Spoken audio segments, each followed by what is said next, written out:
Hey there, so today we have another review. This is a re-review. Actually went on the computer. I think I did this like 7 months ago, but it's fun to revisit it. Um, yeah, I mean like this is accessible macro-ish kind of beer that I found pretty tasty. You check out the review above. But yeah, Wiki Weed, bought out by AB InBev like 5 years ago, something like that. Um, in my opinion, one of the best IPAs available on the shelf for me, local in Florida. So let's see this guy. This was packaged on.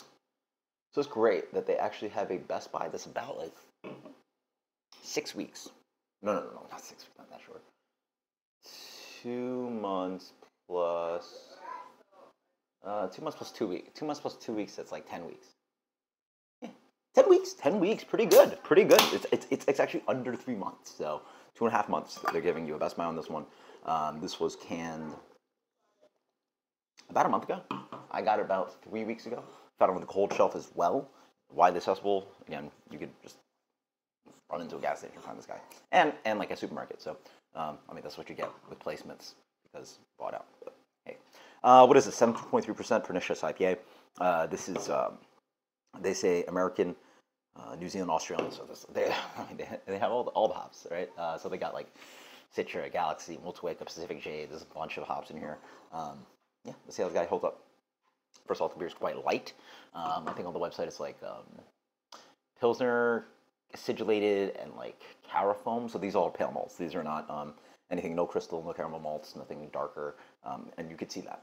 This beer is, honestly, looks a little bit like a Pilsner almost. I mean, maybe slightly darker, like a hair. But it's really, this beer is like at darkest light gold, right? I don't think it goes for like the higher end of light gold is as dark as this guy gets. Wonderful clarity on it. Probably just a little light chill haze, right? But pretty clear beer. I mean, wonderful, just like white eggshell white head. Wonderful head for tension on that guy. So, yeah, smells awesome. Oh man, love it. This definitely has some thials going on, right? The thials here are that kind of like Sauvignon Blanc character. So I got like a white grape. There's no Nelson here, but it has that kind of like again, Sauvignon Blanc character, so we're going back to like white grape, gooseberry, like lychee. Yeah, I mean that's thials, like thials. I mean that's like what people are like super hyped these days, at least in the industry. Thials are these really expressive um, compounds within hops and also within grapes, and extremely volatile, and also extremely your ability to pick up thiols is super high, as in like the lowest amount of concentration, parts per billion of these compounds will be picked up aromatically and I guess sensorially. So, everybody's interested in how to release these thiols, right? To get these like larger kind of flavor compounds and aromatics into your beers. Yeah, they can lean fruity. They also can lean a little bit like cappy-y, but here it's just all like pretty light fruits. So I'm going again. I went with the grapes, but I'm also like going kiwi, tropical. It's those pretty kind of like exotic tropical fruits, but not leaning towards like ripe. So it's not leaning towards like ripe mango and peaches and pineapple. It's more those kind of like white peach, right? And yeah, a little bit of like light doughy malt, but wow, it's just like expressive. Mm-hmm. So on the palate, you notice that there's a nice base tone here as well, um, despite it showing on the nose so like bright. There's a like a I sort of got this off of the hop radar that I got from New Belgium. It's this soily tone. I get it from West Coast beers pretty strongly. Specifically, I get it from Russian River pretty stiffly. But there's a nice kind of just like it's got a little bit of like a burnt plasticky thing for sure. Like doesn't really taste a little bit like burnt plastic or something like that. But or smells one. Anyway, a plasticky kind of chemically kind of attack on it, which is quite nice. And then, but also like just like a earthiness that sits on there. A really nice kind of like layer of like soil and brownish kind of like flavors, right? It's just like the bit nice base tone. Does remind me of like a Portland a little bit with that kind of like soily thing.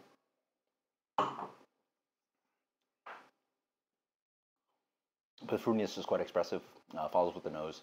You get that like white grape thing. Gooseberries. I get like white grapefruit as well. The bitterness here is actually a little bit restrained for like a classic style IPA, non-hazy.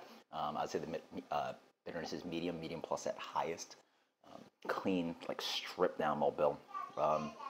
So where it's a hop rate, sort of reminded me of Portland, specifically those beers.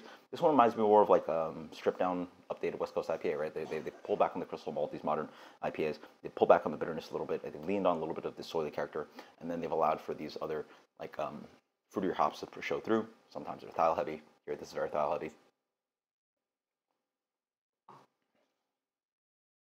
Yeah, and then there's a nice sweetness in the middle. That's sort of like sour lemon candies. So it's got a really kind of fun combination. You get white grapefruit, get a little bit of like lemony kind of thing going on, like a sweet tart kind of thing. Even though this beer is actually not a sour beer at all, but there's the impression of this kind of like sweet slash sour kind of lemon character, along with a really nice cup light doing malt. Those pretty like high notes of those styles, so kind of like a little bit, so not quite fruity, but also a little bit chemically. And then the soily kind of base tone on it, moderate bitterness. Yeah, yeah. I guess in IPA world, it's a moderate plus bitterness, right? Yeah, there's actually bitterness here, whereas moderate bitterness would just be lower. But it's.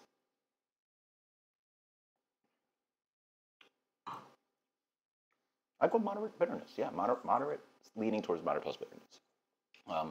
Really tasty stuff. It's actually pretty fun to like find fresh examples of these beers and find like the best one for me locally, right? Like Highlight would have to be on that list. Some of the New Belgian beers would have to be on the list. Elysian Space Dust. Again, all sold out breweries, but which is a little bit unfortunate. But I'm curious what craft examples are really like still alive that are like never too many. You guys list the comments below. What are your favorite like sold out breweries? So like includes AB InBev, you can include Cigar Cities, blah blah. Like I guess most of them are sold out. But then which of the craft breweries like do you like? I mean, granted they're hyper local ones, but then there's like some regional ones that still exist, but they're almost all gone, right? Like Bell's is gone, Stone is gone, Cigar City's gone, Legion, this, Wicked Weed. I'm trying to think like almost everything off the shelf that I can think of is all gone, like right. So I could do like just crafty kind of fresh IPAs and see which one's my favorite. This is easily one of the best. I mean, it's unbelievable.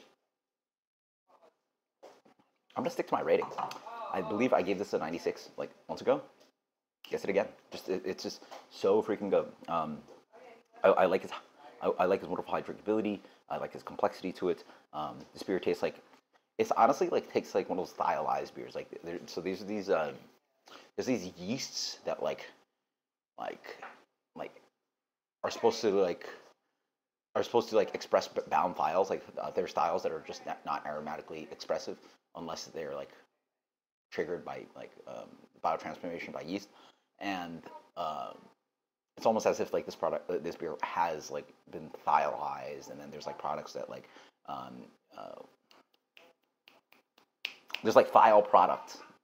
Sorry, listen to podcast. There's a thiol product where it's like a combination of like spent grape product, like Sauvignon Blanc grape. I believe Sauvignon Blanc grape product that is also supposed to carry thiols. That's supposed to transform into your beer. There's hops that are thiol. This is a very thiol-y kind of beer that you think was like like amassed, like crafted by a small brewery to really express such like intense flavors and complexities. But instead, it's just really good hops from a really, really large producer that is making tons and tons of barrels of this beer, and somehow it's a very delicious and still able to be fresh, kept cold, with a like under 3 month Best Buy. It's very, very ambitious. Like for me, I'm honestly surprised that a brewery would be ambitious like that. I think most breweries would want to do like 4 months, 5 months, 6 months. But for an IPA, like, hey man, you got to sell this within 10 weeks or it's Best Buy. And they have a can date and a Best Buy date. Like, high praise.